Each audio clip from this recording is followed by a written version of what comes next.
Welcome back to the channel, you guys. Here in front of me is the 2024 Acura TLX Type-S, one of the best looking sports sedans on the market today. And for this model year, it's been updated. There are a bunch of changes to go over, but let's go for a drive. It's cold out, it's boost weather.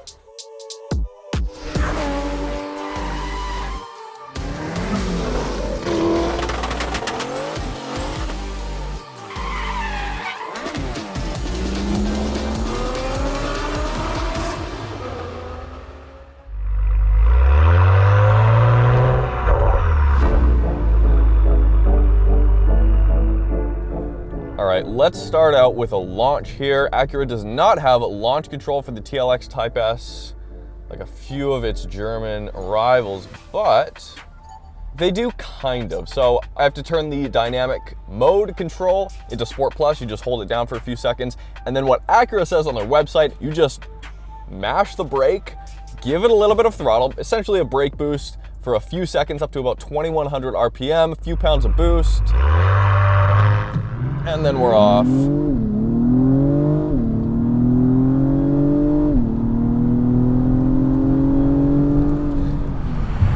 Now, when I say it's Acura's quickest vehicle ever with 4 doors, that is not an exaggeration. Of course, that just makes sense. Comes with the territory. 0 to 60 here in 4.6 seconds. Quarter mile in 13.3 at 105 miles an hour. So, coming from some of the older cars, the original TL Type-S, 6-speed manual, of course, a car that I would love to drive. I just think that's such a great daily, especially with a manual. And then, of course, from that kind of a similar time, the original NSX. Not a tough car to beat by modern standards as far as just raw acceleration goes. But the only other Acura that is quicker at this time is the NSX. Well, was the NSX, because rest in peace. That car is gone. Same with the Audi R8. The Integra Type-S is so close behind the TLX, which is surprising because, of course, it's only offered in a 6-speed manual. I love that car. It's a little bit more boy racer, but it weighs 1,000 pounds less than this, 3,200 pounds, versus here, we're hauling around 4,200 pounds.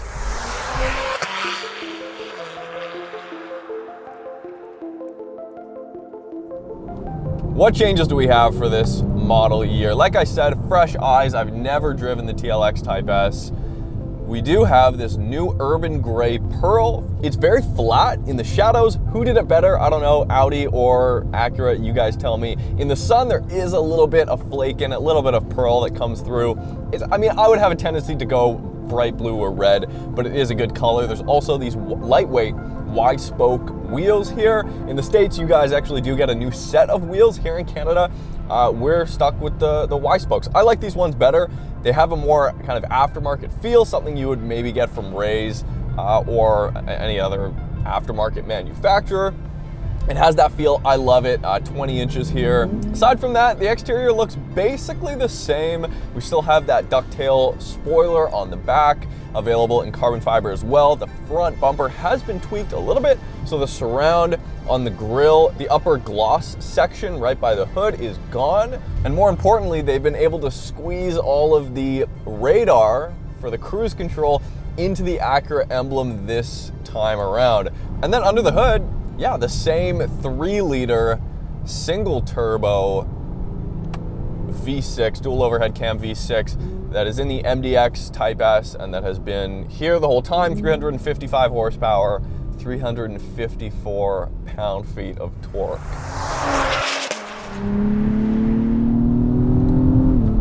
Yeah, it's fast.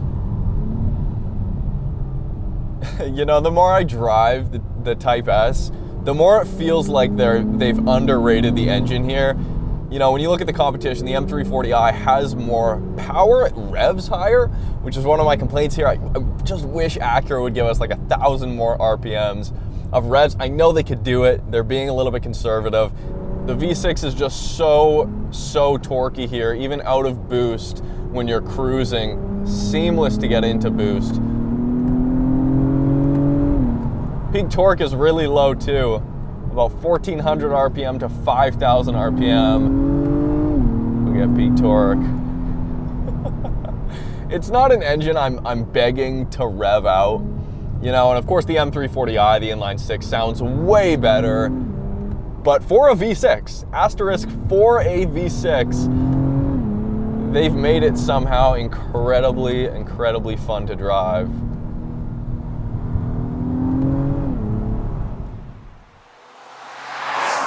It's still paired, of course, with the 10-speed auto. Brilliant tuning here, very crisp shifts. The downshifts, it rev matches the downshifts. And there's no like loading or unloading of the suspension or torque in that time. A few things I will say though. If I hit the transmission into sport and then hit the paddles, which gives us control, of course, I come to a stop with these big Brembos, 4 pistons up front. I cannot shift into first gear. You'll hear me clicking away. That my passengers are going to be so annoyed with me. Like, what are you doing? I'm trying to talk to the car and it won't talk back. It refuses to shift into first gear ever. I can never get the satisfaction. It won't do it. I've tried traction off. I'm in manual, Sport Plus, everything maximum mode here. And it just will not do it. Maybe you don't care. I don't know why they've done that, but when you're coming off of the light, it will always automatically shift to second. Maybe that's just because they feel first is too short. Not sure. I've been struggling to get above 20 miles per gallon. Now combined, it should be getting 21 miles per gallon, but there's a huge difference here between out of boost and in boost. Now the engine makes 15.1 pounds of boost. It's got forged internals.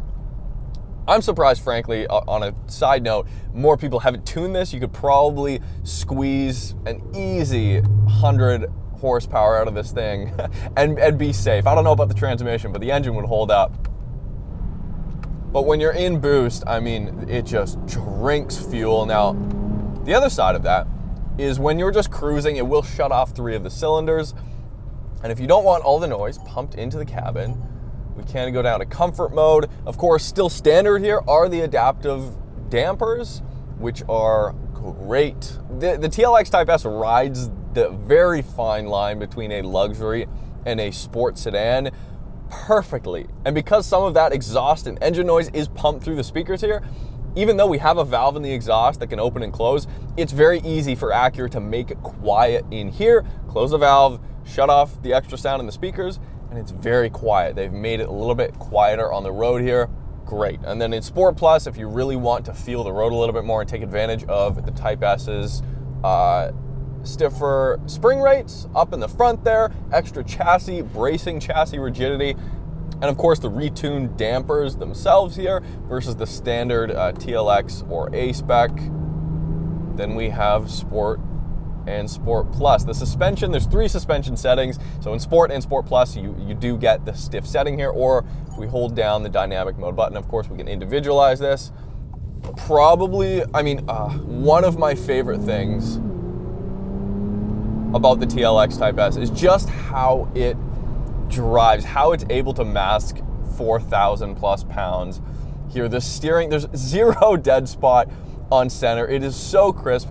Acura, you make the best steering wheel, I think, on the market today. It feels like I'm in an arcade. It feels like a video game, honestly. And yeah, there's a lot of buttons here on the steering wheel. It's a little bit too much. There's a lot going on, but the steering wheel itself is phenomenal. I just love the way it feels. For an electric power steering rack, great feel. Of course, yeah, we have paddle shifters. They could be a little bit bigger on the bottom here. In Canada, heated steering wheel is standard. In the States, you guys do have to pay for that. Lean in. Now, super handling, all-wheel drive. Still standard here.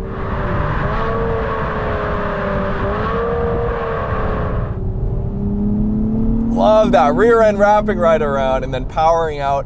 If you're not careful, you can get the rear end to get a little bit skittish. can send 70% of the torque to the rear wheels and 100% of that torque to either the left or right wheel. Now that's very similar to the Audi RS3 and the Golf R that I've driven, but of course, those can only send up to 50 to the rear. This will send up to 70, which is surprising because this single turbo V6 is still a transverse mounted setup. And that is one of the downfalls dynamically of the TLX Type-S.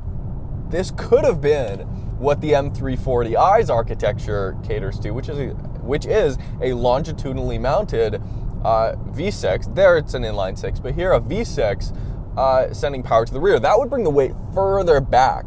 So here we actually have 59% of the weight in the front and 41% in the rear, which is not ideal. It's like, there's where some of the weight is not masked, is the fact that it's nose heavy, and it does a disservice to the all-wheel drive system, which is phenomenal. And I feel like SH all-wheel drive just has a little bit of an uphill battle, and it would shine better, it would shine brighter if there was less weight over the front wheels. Now that being said, I just love the way this drives.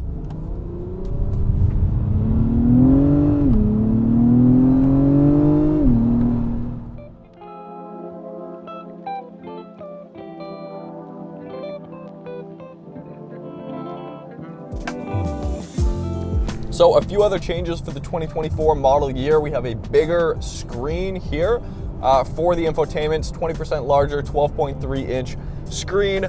Now, of course, this still uses the touchpad down here, which a lot of people complain about. It has a learning curve. However, it's not as bad as I remember it being.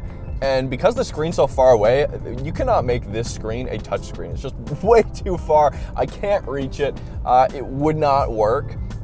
Here, I would place my finger at any point on the touchpad and it would correspond and show me where I'm about to click.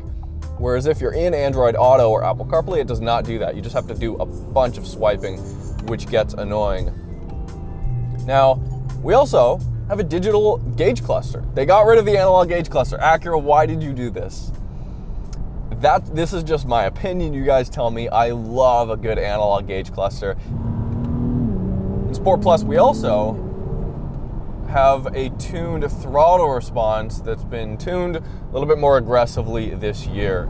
Sport Plus also gives us, of course, more aggressive upshifts and downshifts, more aggressive tuning for the torque vectoring in the back.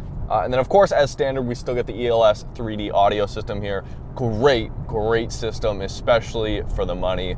Good materials here, too. And we still do, of course, get standard leather and Alcantara in the seats. Great materials all around. I mean, the build quality, like, it feels solid. It feels like a very solid, robust car. A wireless charger, of course, and a real center console, which a lot of cars I've driven recently don't have. Back seats are fine. I can sit behind myself, rather. Totally fine, totally comfortable. If you're taller than, let's say, 5'10", 5'11", 6 feet, you might have a bit of an issue. It's a little bit of a squeeze. They have added USB-C ports back there as well. The front seats, though, are great. So many controls. 4-way adjustable lumbar. We can also adjust the bolsters, which a lot of manufacturers miss. That's a huge thing, you know, Japanese markets, American markets. We have different sized humans around the planet. We are a diverse enthusiast people, okay? One thing I do wish I was sitting like not even an inch lower, just a little bit lower. So TLX Type-S MSRP here in Canada, $64,000. As tested here, it's $66,000. MSRP in the States, $58,000. It slots itself like right in between the G70 3.3 Turbo and the M340i. Take a look at some of the competition though. The M340i, for that base price that's more expensive than this, about $3,000 or $4,000 more, you don't get standard leather, and you don't get the M Sport differential, which does real torque vectoring. So that's why the SH all-wheel drive system is so impressive. It's impressive not only as a standalone handling characteristic, but also just for the money. It's insane how capable this vehicle is, and it's kind of a shame that most people will never take full advantage of this all-wheel drive system, including myself. Of course, we're here on the street, and to kind of sum it all up, it is just, out of those three, let's call it the Audi S4, the M340i, and this TLX Type-S, this is the most cool. By far, it's not boring. I don't think anyone who buys this is getting out in a suit and tie, a tux. Like, this is not, this is business casual. At most, at best, right? The TL Type-S started it, and the TLX Type-S continues the philosophy just phenomenally, I think. And it does most things exceptionally well. Thank you guys so much for watching. Hopefully you enjoyed the video. Let me know what you guys think of the S4, M340i, and TLX Type-S. So don't forget to subscribe and like the video. If you want to see more, we'll be back very soon.